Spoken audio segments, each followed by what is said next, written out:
Ô vous musulmans, soyez intelligents, combattez votre orgueil, votre fierté, et même si vous avez raison, essayez de combattre votre orgueil, et excusez-vous auprès de vos frères si vous êtes en tort ou raison, car la vie est courte.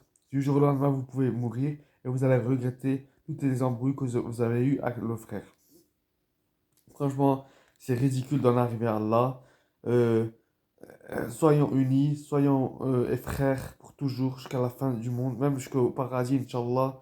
Soyons unis, franchement. Euh, le pire, c'est que la plupart du temps, c'est pour des querelles tellement débiles qu'on aurait très bien pu l'éviter. Non, notre orgueil, elle parle à la place de nous. On est faible. Voilà, on est faible. Soyons, franchement, pensez à Allah. Pensez à à la récompense d'Allah si vous faites le premier pas en tant que pour vous excuser. Ne pensez pas à la personne. Pensez à Allah. Pensez à la joie. Enfin, je ne sais pas si on peut dire ça par rapport à Allah.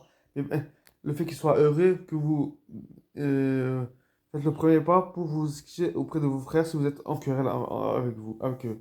Car franchement, Inch'Allah, il n'y a rien de mieux qu'une communauté qui y main dans la main. C'est comme ça qu'on avancera mieux. C'est comme ça qu'on sera plus heureux. C'est comme ça qu'on sera plus unis. C'est comme ça qu'on combattra. Bref, je ne veux pas parler de guerre là. Je ne veux pas parler de quoi que ce soit de malheureux. Je veux parler que de bonheur, car la vie, elle est belle. C'est juste nous, on se met des bâtons dans les roues tout seul. On se met des problèmes tout seul. Je sais pas pourquoi, parce que je pense que on est divisé, on est trop divisé. Je pense que c'est pour ça. Le diable, il aime quand on est divisé. Vous savez pourquoi? Car le loup, il n'attaque jamais le mouton tout seul. Enfin, il attaque, excusez-moi de l'erreur, il n'attaque jamais un troupeau. Il attaque tout le temps le mouton esselé. Car c'est plus facile pour lui car les autres, sinon, ils lui cassent la figure. Bref, quoi qu'il en soit, s'il vous plaît, aux musulmans, je vous parle avec le cœur. Soyez unis, aimez-vous. Franchement, la vie, elle est courte. C'est n'importe quoi. Bref, aimez-vous, s'il vous plaît.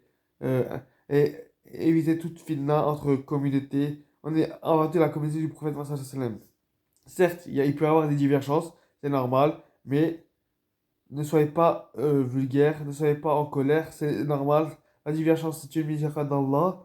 Et voilà. Il n'y a pas, en fait, en vérité, il y a, on va dire le critère, mais en vérité, il n'y a pas d'Algérien, il n'y a pas de Marocain, il n'y a pas de nationalité quelconque. Il y a des musulmans avant tout. Il y a les serviteurs d'Allah et on fait partie de la communauté du prophète sallallahu alayhi wa sallam. Le prophète sallallahu alayhi wa sallam, s'il aurait été vivant à l'heure actuelle, je ne pense pas qu'il aimerait que nous, on soit divisés autant qu'on le soit actuellement. Car la division, c'est une perte de temps et avec ce temps, on aurait très bien pu le consacrer pour la paix, pour le dialogue et pour l'unisson, pour qu'on soit, pour que nous tous on prie pour nos frères partout dans le monde, dont à Gaza, qui c'est intolérable ce qu'ils ont, c'est une injustice grandissante, c'est une injustice incroyable, et je ne comprends pas comment la communauté internationale, dont les musulmans, dans les pays musulmans, parce que encore moi je peux un minimum comprendre les non-musulmans, car ils ne sont pas musulmans, mais les musulmans, les pays musulmans qui ne font rien,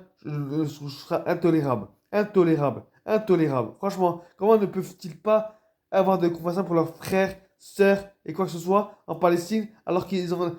Ah, bref, laisse tomber. Allez, assalamu alaikum, salam alaikum, et voilà.